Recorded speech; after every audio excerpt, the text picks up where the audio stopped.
And you could still feel the trepidation about the trade deadline and everything. You could still feel it underneath the surface. Sure. Spenny doesn't even care right now. Nope. He's calm. He knows the hay's in the barn, man. Like, he knows. By 5 o'clock tomorrow, you'll get your results, and the show goes on. And the show goes on to Houston. And I'm mad at myself for letting us get almost an hour into the show and not mentioning this. Shout out to Aaron Glenn. Oh, Aaron Glenn. Couldn't even see. One of the best coaching performances I've seen out of a Detroit Lions coach in my entire life. Didn't have Aiden Hutchinson, Marcus Davenport, John Kaminsky, Josh Pascal, Malcolm Rodriguez, Derek Barnes, Brian Branch gets ejected, and you go out there and you hold the Packers without a touchdown until 4 minutes left in the fourth quarter, and that being on Amik Robertson giving them a new set of downs. And what did he do? He pulled Amik Robertson out of the game. Because Amik Robertson started talking shit earlier in the game, didn't get called. I saw Aaron Glenn on the sideline snap on him. Like, don't fucking do that shit. He said, use your head. Later in the game, Amik Robertson gets a personal foul for taunting, and it gives him a new set of downs that they eventually score. Takes him out of the game. Even though he played a great game, Aaron Glenn takes him out of the game. That was masterful coaching performance. Wilson won in the Woodward Sports Chat. Says, y'all doubted AG. Heavyweights holding the flag of house patience.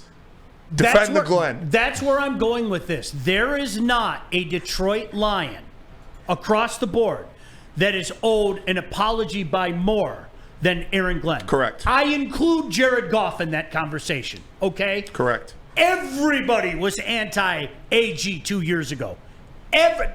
Everybody. There was not a person that I remember when they came stumbling out of the gate in that 2022 season. Oh, man, come on. Some of it's personnel. Come on. I don't remember. Everybody piled on that dude.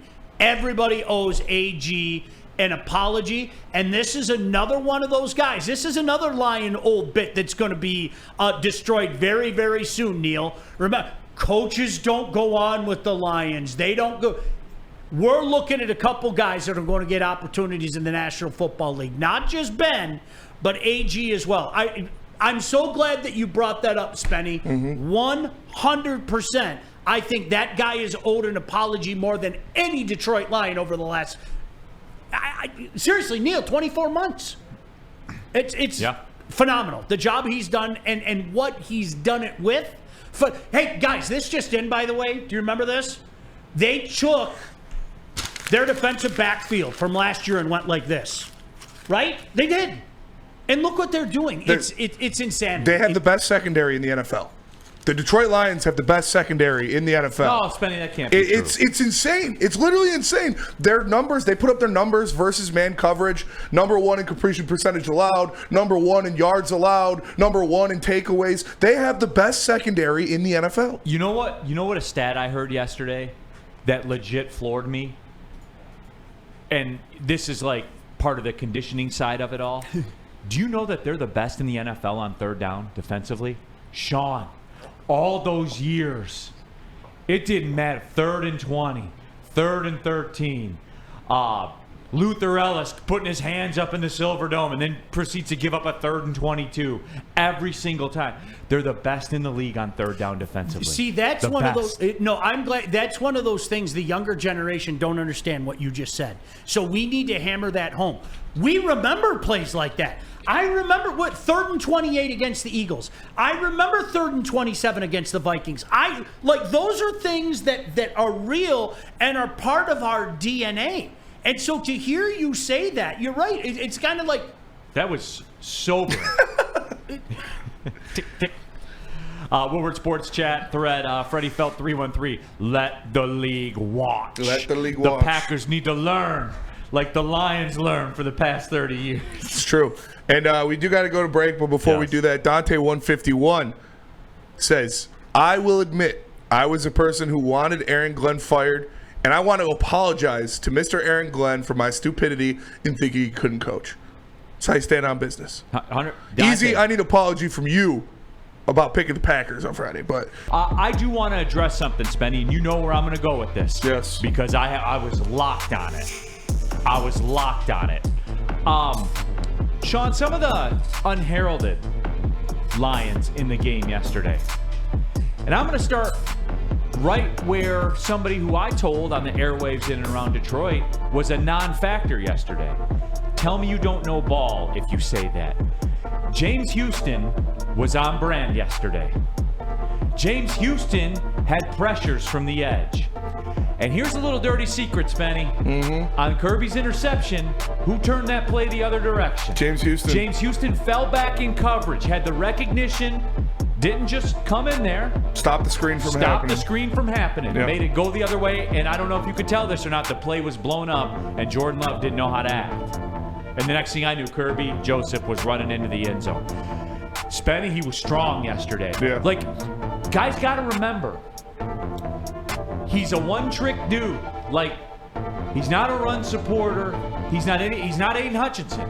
He's not. But he can get pressure. That's what he does. He's a specialist. He's like a sidearm submarine pitcher in baseball. He's got one thing he can do, and that's it. And any slander that wants to come James Houston way, I have always said that I will sit down and watch tape with you if you want. We'll find a day that works for both of us, and we'll sit down and watch tape on it. James Houston was. That's again, I think something our generation has a tough time grasping, and I'm glad to hear you say that, Neal. The game of football has changed so much. We grew up in an era where you knew who your front four were. Didn't matter if it was first down, didn't matter if it was second down, didn't matter more often than not if it was third down. Those were the guys that were out there and were going to be bringing it. You got pieces now. Pieces that come in, and like you said, you know, a Bo Brisky, you know, a guy that's going to come in, or your left-handed specialist, or whatever the case may be. And that has been one of the major changes. And again, this is why we talk about how good the Detroit Lions are. Brad Holmes has done a tremendous job, a masterclass in putting a roster together of guys like that. That this may not be his strength, but you know, you put him in a position like that, Neal, that you spoke of, this is a guy that's going to go out there and make plays. It really has been a masterclass. No, it was. No, it was. He was good yesterday. Oh, I thought. Woodward Sports chat thread, jump in there to that. Jason says, Houston did that, huh? Damn. Yeah, he did. Well, go watch the play again. Go watch the play. It was tremendous recognition by him, and that's off his script. Like, that's not something that he's typically about. Stephen Baffey, Houston did look much better these past couple games than he has in a long, long time. Chris says Houston made that good tackle on the outside run, stopping it for a touchdown as well. Josh Black, Houston had his ankle snapped in half. It's going to take a while to trust it, get back to normal. Josh, hey, look, and I'm a Houston guy. Like, we're past that now. Like, it is. I don't want to hear about that anymore. He's out there now, so you gotta go do it. Mike G says we had 0 sacks though, homies. Well, I was told it's about pressures. No. The 0 sacks is unacceptable.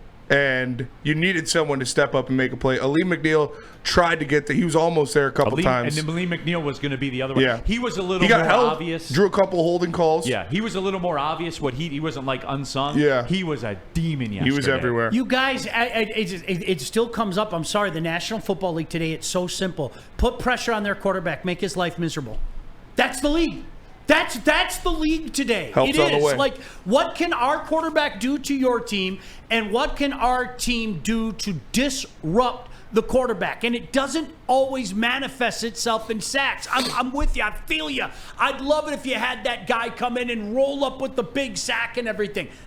That's not the league today. It's put pressure on their quarterback. Disrupt him. Don't let him get in a flow. Make him do the short arm. Make him throw the ill-advised pass that, I don't know, for example, Kirby Joseph could pick off and take to the yard. That's what it's all about. Woodward Sports chat thread, Steve Wilds, Houston didn't set the edge on the bigger runs by Jacobs. Watch the tape, Neal, before speaking. Steve, listen before speaking. What did I just say about him? He's a one-trick guy. It's about pass rush, and that's it, except for the time he had the recognition on the screen pass. He doesn't contribute much in the run game. Steve, you listen, bro. That's where you're missing Josh Pascal. Bingo! You see what I'm saying? Mm-hmm. And obviously, Aiden Hutchinson. Yeah, Aiden Hutchinson for sure. But Josh Pascal, he'll be back next week. They said they expect him to play next week. So this fan base, like, they Pascal literally is important. play in rotation with each other. Pascal and Houston, like, it's. We lost our 4 best We've lost our 4 best edge players at defending the run. When you look at Kaminsky, Pascal, Davenport, and Hutchinson. So, yeah, those outside runs are going to be there. But that's why you're getting help. And Josh Pascal will be back next week, hopefully. So there it is, everybody. Steve, then stop getting so hard over him then. Guy's a pass rush specialist, gets pressures. it was an unsung hero segment. It wasn't like Nobody said he's I'll an say it all-pro. right now. James Houston's the best defensive end in the yeah, NFL. yeah. I'll say it right now. I'll say it. If it came down to Chris Jones or James Houston, I'm taking James Houston every time. Let me ask you this. Okay, if we want to get granular about it, is Chris Jones 32 times better than James Houston? No, he's not. But he makes 32 times more money. Therefore, James Houston better value.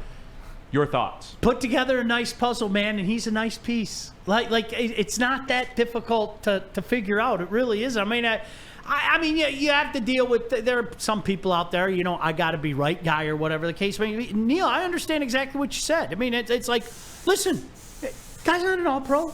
I'm not even saying be out there 3 downs, okay? He made some But nice plays. Make plays when called upon. Yeah. And, it's kind of funny. The Lions have done that for a while now. Neal, what was that stat that you brought up in their last 38 games? 29-9. Huh. It's almost like they've done that. That when an opportunity presents itself and a guy has to go out there and make a play, it's contagious. And this guy makes a play when called upon, and that guy makes a play when called upon. This is what I was waiting for, too, Steve Wilds. Neal about to blow his wad over Houston, who does neither well. Ranked last in PFF on edges. Was that a last in PFF on edges performance, Benny? No, it was not. I love when people run to PFF, Sean. It's one of my favorite things in the world, dude. It's one of my favorite things in the world. He's last in Steve, I'll sit down and break the tape with you, man. I'll sit down and break the tape with you. Because I pointed out to Spenny, who was sitting next to me every single time. Like, come on, bro. Steve's been here before, too. Yeah, and, like, as we talked about, unheralded dudes. That's what we're talking about. Not stars. Not stars. Not all pros. How about people who you guys wanted Not off games. the team a couple weeks ago? How about that? Is that a good segment for it? So, and that's how you win football games on the road, in division, in the National Football League, everybody. That is the way that you do it.